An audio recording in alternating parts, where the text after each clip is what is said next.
BA part first के paper second के अंतर्गत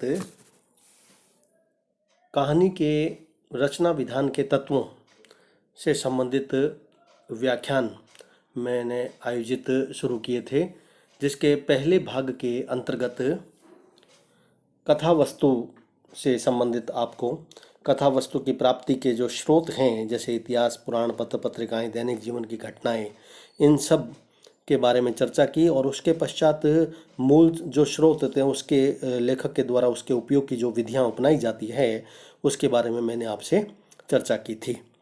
और सामग्री को कहानी के रूप में एक लेखक किस ढंग से ढालता है उस पर चर्चा की, उसको कैसे प्रेरणा प्राप्त होती है।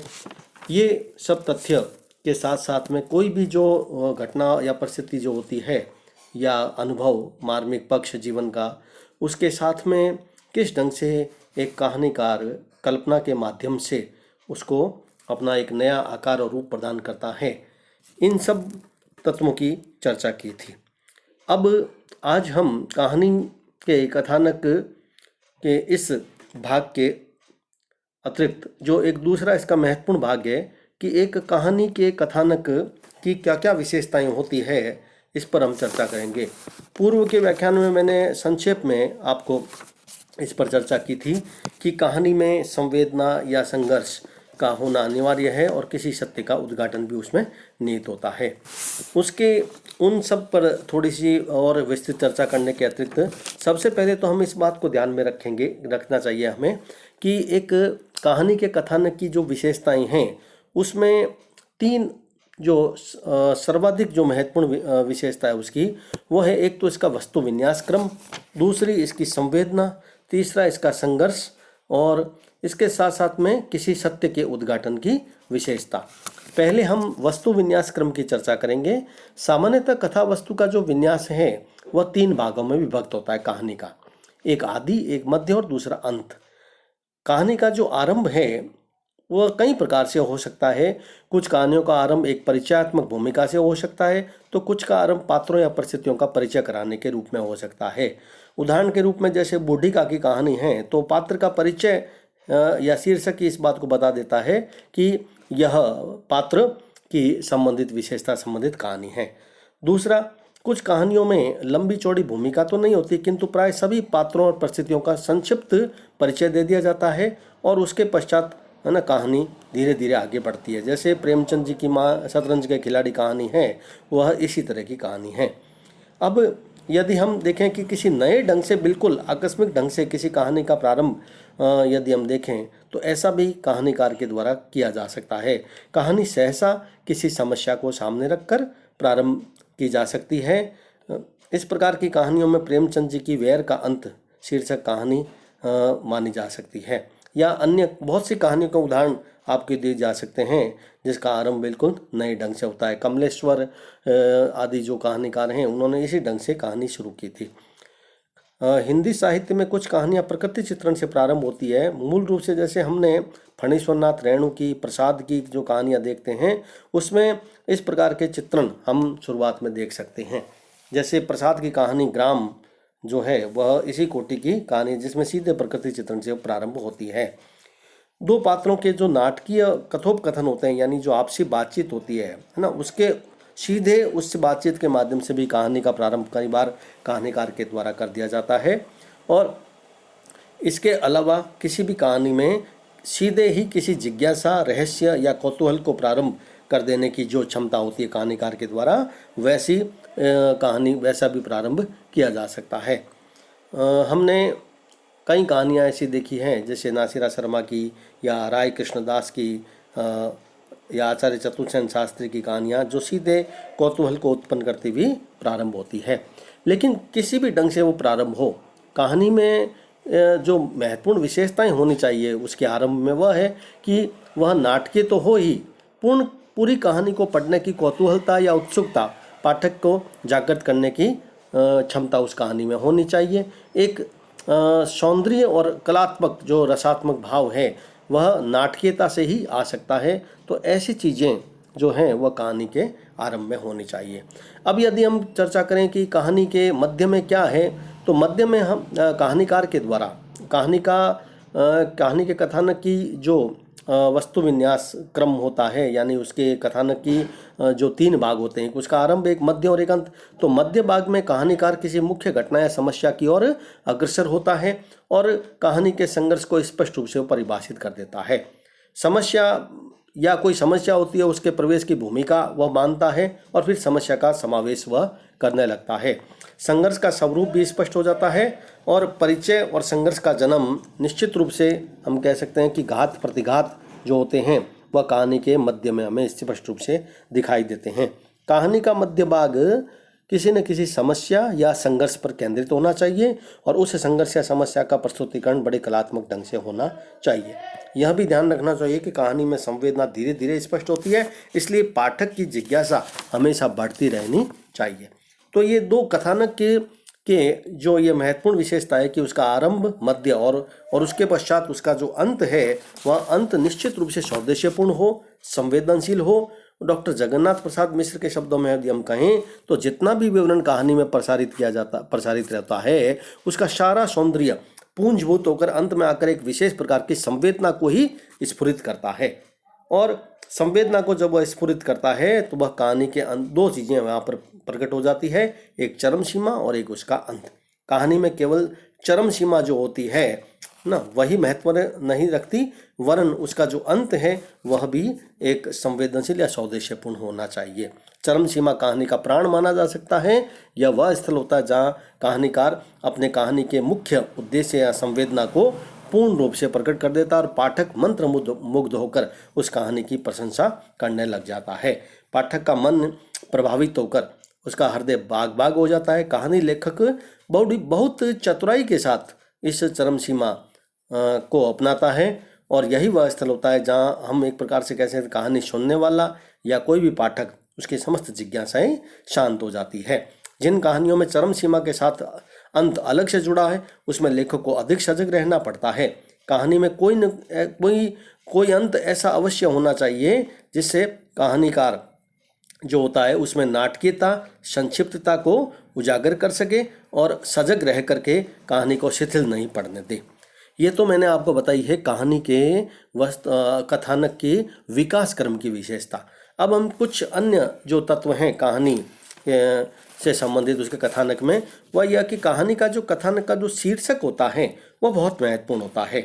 कहानी में शीर्षक का हम इस बात से भी अंदाज़ा लगा सकते हैं कि कई बार कोई कहानीकार है वह सीधे ही किसी शीर्षक को ध्यान में रखकर उसका नाम ही कहानी का ऐसा रख देता है कि वह किसी पात्र के नाम पर या किसी ऐसे तथ्य के नाम पर कि कहानी पढ़ने के लिए हम विवश हो जाते हैं। कई लेखक शीर्षक को कहानी का प्राण मानते हैं क्योंकि सारी विशेषताएं शीर्षक से उस कहानी की स्पष्ट हो जाती है।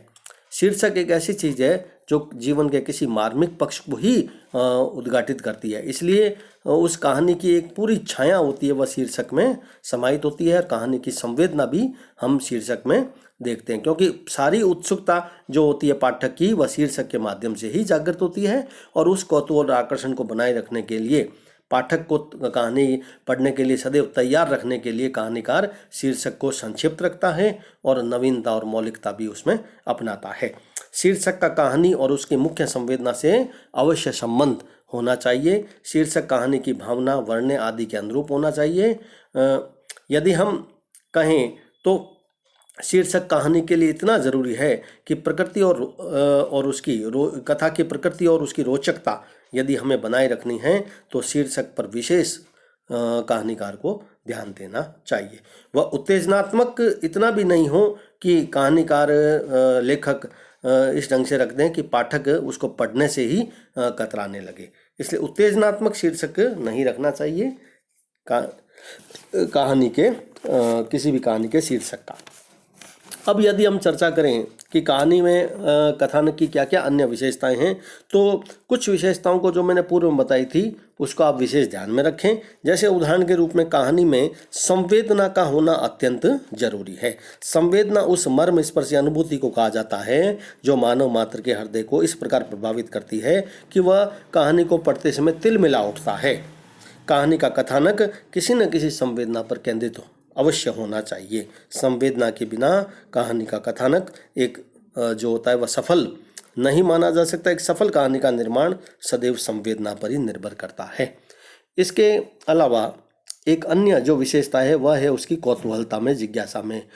एक कहानीकार वही श्रेष्ठ होता है जो अपनी कला से पाठक में कौतूहल और उसके औत्सुक्य भाव को जागृत कर सके, उन्हें कभी रुला सके, कभी हंसा सके, कभी कहानी में आगे बढ़ने के लिए ना तेजी से उसकी जिज्ञासा को इस ढंग से बढ़ाएं कि वह उस कहानी को पूर्ण करने के लिए विवश हो जाए, बीच में न छोड़ें। यदि कोई कहानी पढ़ते वक्त कोई पाठक कहानी को बीच में छोड़ देता है तो यह पाठक की नहीं, कहानीकार की असफलता मानी जाती है। इसलिए कहानी में जो शीर्षक होता है वह बहुत के साथ साथ उसकी कौतूहलता जो होती है पूरी कहानी में वह बहुत महत्वपूर्ण मानी जा सकती है।